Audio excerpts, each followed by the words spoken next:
దేవుని బిడ్డలారా, యాకోబు ఏశావు ఇద్దరు దైవభక్తి కలిగినటువంటి కుటుంబంలో జన్మించిన అన్నదమ్ములు. వీరి యొక్క తల్లిదండ్రులు ఇస్సాకు, రెబెకా దేవుని యందు భయభక్తులు కలిగినటువంటి వారు.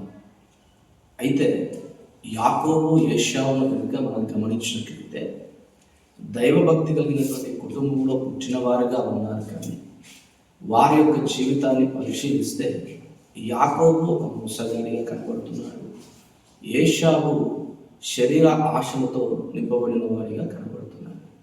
ప్రియమైన దేవుని బిడ్డలారా, దైవభక్తి కలిగినటువంటి కుటుంబాలలో భక్తి కనుమరుగైపోతుంది, శరీర కోరికలు కనబడుతూ ఉన్నాయి.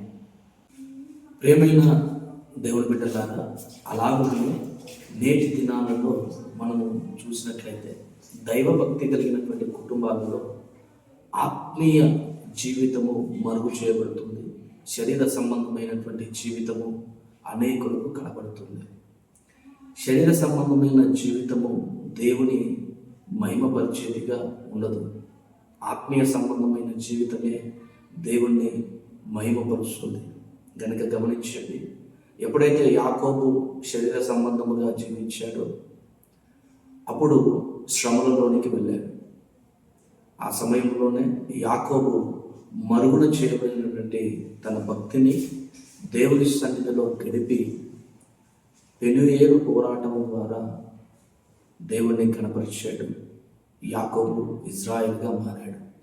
ప్రియమైన దేవుని బిడ్డలారా, నేటి దినాలలో కూడా మనం కూడా మరుగు చేయబడినటువంటి మన ఆత్మీయ జీవితాన్ని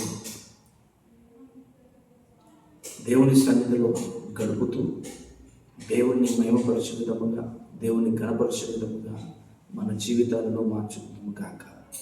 ఆమేన్.